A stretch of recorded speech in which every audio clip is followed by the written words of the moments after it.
My in-laws refused to invite me to Thanksgiving because my kids are disabled, so I started fighting back. And once they realized everything I was doing for them, they began losing it and trying everything to make me change my mind. I never thought I'd see the day when my husband's parents would look me straight in the face and tell me my kids were banned from their house. Let me explain. Thanksgiving was approaching in a few weeks, and my MIL Janet's voice had this sly, cheerful tone as she broke the news. Sweetheart, we need to discuss Thanksgiving arrangements this year. I felt momentarily hopeful. I still craved those family gatherings, mainly because my twins, Zoe and Tyler, absolutely worshipped their grandparents despite the growing distance. Sure thing, Janet. What's the plan? There was this awkward silence just long enough to make my stomach drop. Melissa, I'm gonna be honest. We've heard the rumors. None of us want your children around ours. I swear I felt my face turn red with anger. You see, my twins were 9 and Zoe had previously gotten into an accident on a school trip. They were all on a boat, and their lives were put in the hands of the sailor. After the boat crashed and my baby got permanent brain damage, it was discovered that the sailor was drunk. But instead of my baby displaying permanent signs of physical damage, she became more energetic. Like, a lot more. Like only sleeps 2 hours a day and starts food fights when she's bored. Type of energetic. But after careful thought, I decided not to tell anyone. Her teachers were aware of the situation and managed to keep it from the students. I thought it was the best way to deal with things simply because, well, you know how kids can be. But it backfired. Within a few weeks, dozens of rumors about my beautiful baby girl circulated around the school, and the main one was that somehow she had managed to sell herself to some strangers for the weekend so I could afford a new car, which I happened to purchase the week after. And I guess the rumor made its way to my in-laws, because now all of a sudden, lovely little Janet was uninviting me from the family gathering. We're trying something different this year, you know, something more refined. I tried to keep my calm as I said,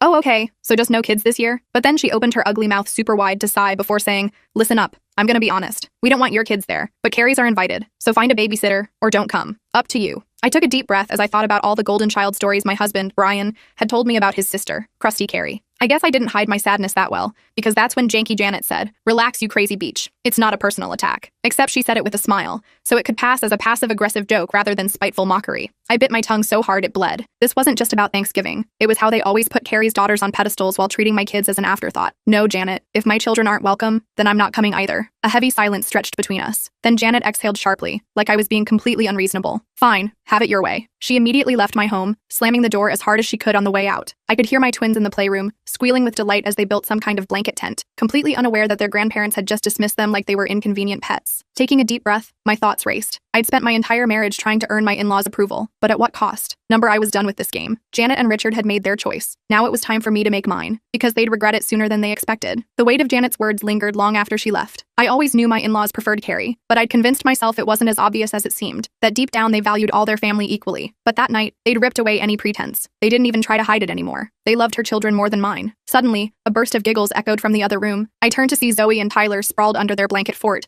completely oblivious to what had just happened. My heart ached. They deserved so much better. I squared my shoulders and walked into the playroom with a forced smile. But as we snuggled on the couch later, the anger inside me refused to quiet down. I'd spent years trying to fit into the Palmer family, following their unspoken rules, hoping that if I just tried hard enough, they'd finally see me as Krusty Carrie's equal. But I was done trying. I spent all night planning my next move. I felt like an evil mastermind. And in the morning, my time came. It was perfect. I woke up to a text from Carrie. "Janet says you're being difficult about Thanksgiving. Why do you always have to create so much drama?" I stared at the screen, my jaw clenching. Of course Janet had already complained to her. Me. "So she told you she uninvited my kids but welcomed yours." The typing bubbles appeared, disappeared, then reappeared. Finally, "She just wants a peaceful dinner, Melissa. You know your twins can be a handful. A handful. Like they were something to be endured, not loved." Something in me snapped. Me. "Enjoy your perfect Thanksgiving, Carrie. Count us out completely." I silenced my phone before she could respond. They didn't want my children at their precious table? Fine. I wouldn't be part of their world at all. And they were about to discover what that really meant. For years, I'd been their reliable go-to. When Richard needed someone to troubleshoot his computer issues, he called me. When Janet needed help coordinating family events, I was the one making calls and running errands. When they needed someone to pick up their prescriptions, I was their first call. And Carrie? She got to be the cherished daughter who did the bare minimum while receiving maximum praise. But if my family wasn't good enough for them, they weren't going to benefit from my help anymore. A week before Thanksgiving, Janet called again. I almost ignored it, but decided to answer. "Hello? Melissa?" she said, her tone cautious. "I'm just checking in. I know you were upset, but I really hope you'll reconsider. We'd love to have you and Brian there. Not you and the kids, just you and Brian." I took a deep breath. "I meant what I said, Janet. If my children aren't welcome, I'm not coming either." She sighed like I was exhausting her. "I just don't understand why you're being so stubborn. It's just one evening. You know how special Carrie's girls are to us." And there it was, the final painful confirmation that my children would never measure up in her eyes. "You've made your position perfectly clear," I said flatly. "Don't worry about us anymore. Melissa, don't be ridiculous." I ended the call before she could finish,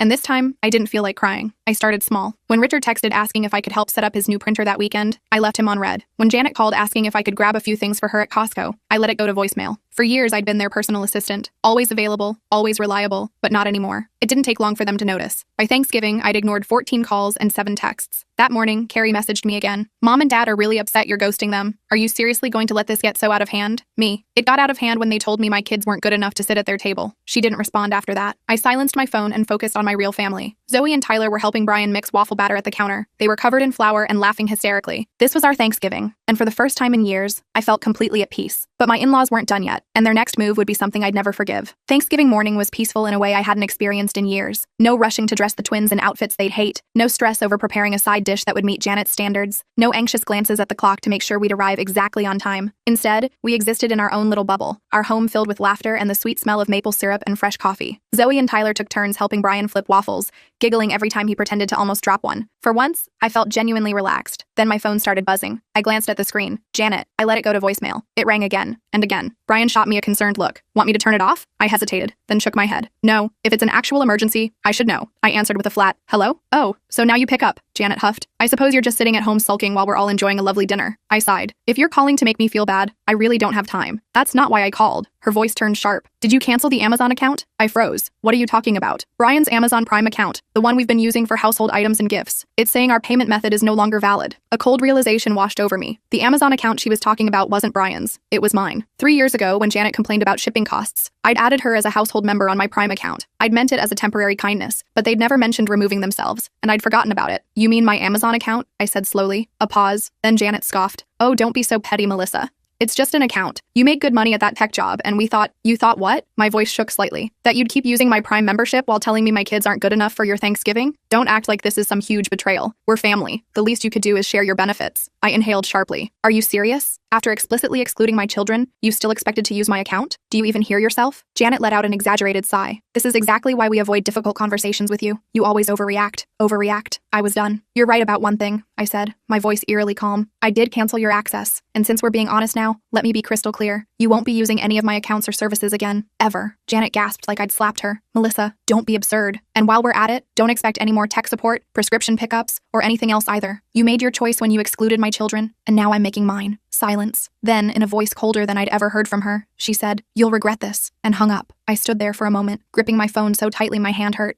Then I turned back toward my family. Brian was watching me carefully. Everything okay? I managed a small smile. Yeah, just setting some long overdue boundaries. He didn't press for details. We spent the rest of the day creating our own Thanksgiving traditions, making homemade pizzas, playing board games, building a pillow fort in the living room. For the first time in ages, there was no underlying tension, no walking on eggshells, no pressure to be someone I wasn't. But something told me this wasn't over. My in-laws weren't going to let their convenient helper just walk away, and their next move would reveal exactly what kind of people they truly were. The silence from my in-laws lasted exactly 3 days. On Sunday, my phone lit up with Carrie's name. After a moment's hesitation, I answered. Hello? What the actual hell, Melissa? She snapped without preamble. Mom just called me crying because you cut them off from everything. What is wrong with you? I closed my eyes, pinching the bridge of my nose. Did she also mention they've been using my Prime account for years without my knowledge? A pause. Well, she said you were helping them out. I let out a humorless laugh. Carrie, they've ordered thousands of dollars of stuff on my account without asking, while treating my kids like they're second-class citizens. But sure, I'm the villain here. She sighed dramatically. Look, I get you're upset, but cutting them off completely? That's extreme. You mean like completely excluding my children from Thanksgiving while inviting yours? They just wanted a peaceful meal, Melissa. Mom says your kids can be pretty wild. My grip on the phone tightened. So they can use my Amazon account, but my children aren't good enough for their precious dinner? Got it. You're twisting everything, she groaned. No, Carrie. I'm finally seeing everything clearly. There was a long pause. Then her voice turned calculating. Maybe we can compromise. What if you just kept the Prime membership shared but set some limits? That way no one has to suffer over a simple misunderstanding. I nearly choked. Let me get this straight. You want me to keep sharing my benefits after they literally told me they prefer your kids to mine? They didn't mean it like that, she muttered. They said it, Carrie. In those exact words. She had no response. After a moment, her voice turned cold. Fine. If you want to be this petty, that's on you. But don't expect Mom and Dad to forgive you anytime soon. I smirked. I'll manage. For the next few weeks, my in-laws tried the silent treatment. No calls, no texts. I figured they were hoping I'd eventually cave and come crawling back, begging for their approval like I always had. What they didn't realize was that for the first time in years, I didn't need it anymore. And just when I thought they'd finally given up, they pulled one last desperate move. It was mid-December when an official-looking envelope arrived. Brian found it in the mail, frowning as he read the return address. It's from my parents. I tensed. Great. Let me guess. Guilt, manipulation, or straight-up gaslighting? He gave me a wry smile. Let's find out. I tore open the envelope, my stomach dropping as I read the contents. Inside was a formal letter with an itemized statement. I laughed in disbelief. You have got to be kidding me. Brian took the letter, scanning it quickly. They're billing you for all the favors they've done for us over the years? Computer help, babysitting hours, meals they've cooked? His face darkened. Are they seriously trying to charge us for being family? Apparently they were. They had meticulously itemized every single thing they'd ever done for us. Rides to the airport, the times they'd watched the twins, holiday meals they'd hosted. And at the bottom of the the page, a grand total, $6,475. I stared at the figure. They honestly think I'm going to write them a check for $6,000? Brian shook his head, visibly angry now. This is ridiculous. They must be desperate. I exhaled slowly, fury building inside me. This wasn't about money. This was about control. One final pathetic attempt to pull me back into their orbit. I looked at Brian, mind made up. I think it's time I paid your parents a visit. The next afternoon, I drove to their house alone,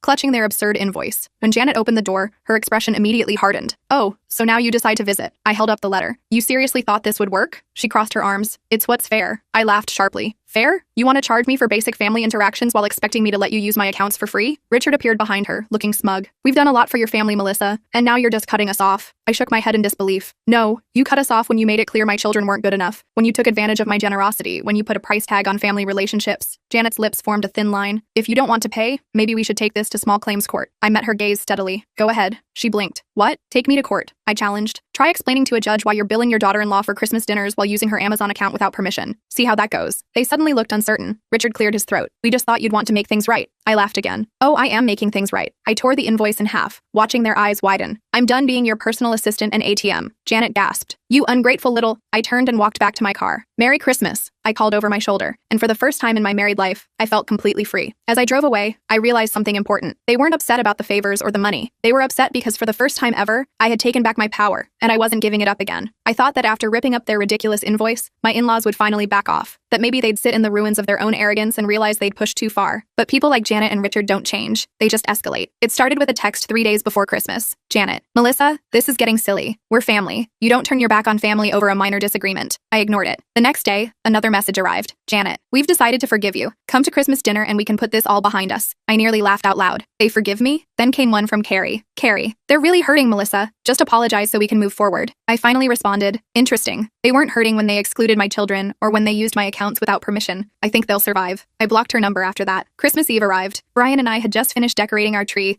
and the twins were dancing around in their matching pajamas, too excited to settle down. Everything felt perfect. Then the doorbell rang. Brian and I exchanged looks. I already knew who it was. I walked to the door, took a deep breath, and opened it. There they stood. Janet, Richard, Carrie, and her husband Mark, like some sort of family intervention squad. I crossed my arms. What do you want? Janet smiled with that fake sweetness I'd come to recognize. We just want to talk. Not interested, I said flatly. Richard sighed heavily. Melissa, enough. You've made your point. Let's resolve this before it goes too far. I narrowed my eyes. Too far? What does that mean? Janet exchanged a look with Carrie. We just don't want this to affect the children. Something about her tone made my skin crawl. What are you talking about? Carrie stepped forward, arms crossed. Mom and Dad have been talking to a family attorney. A cold wave of dread washed over me. A what? Janet nodded, her eyes full of manufactured concern. We're worried, Melissa. You've cut your children off from their family over a simple misunderstanding. That's not healthy for them. My pulse quickened. What exactly are you suggesting? Richard cleared his throat. We've been looking into grandparents' visitation rights. For a moment, all I could hear was my heartbeat pounding in my ears. Then I laughed. Not a small chuckle, but a loud, incredulous laugh that took even me by surprise. They actually thought they could legally force their way back into our lives? After everything? Mark frowned. What's so funny? I wiped my eyes. You're serious? You think any judge would look at this situation and side with you? Janet's expression hardened. We've done nothing wrong. Nothing wrong?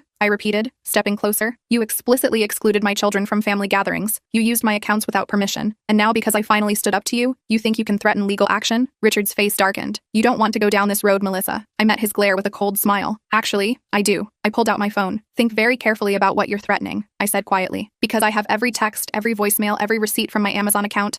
I have proof of everything, and I promise you if you try this, you'll regret it. Carrie gasped. Melissa, come on. No. I snapped, eyes fixed on my in-laws. You have absolutely no case. You know it. I know it. And if you keep pushing, I'll make sure everyone you know sees exactly who you really are. A tense silence fell. Then Janet's face contorted with anger. You're being completely unreasonable. I smiled. No, Janet. I'm finally standing my ground. I stepped back inside my house and gripped the door. Merry Christmas, I said calmly, then slammed it in their faces. They never followed through with their pathetic legal threat. They knew they had nothing. They knew they'd lost. In the weeks and months that followed, I didn't hear from them at all. Not a text, not a call, nothing. And for the first time since marrying Brian, it felt like freedom. The weight of their judgment, gone. The pressure to meet their impossible standards, gone. The endless cycle of manipulation, gone. 6 months later, on a warm summer afternoon, I sat on our back porch watching Zoe and Tyler splash in their kiddie pool. Brian handed me an iced tea and sat beside me. It's been quiet, he observed. I nodded. Yeah, it's nice. He smiled slightly. Think they'll ever try again? I sipped my drink, watching my children laugh as they splashed each other. Doesn't matter, I said, because I had already won. I had my children, my real family, and I'd never let anyone make them feel unwanted again.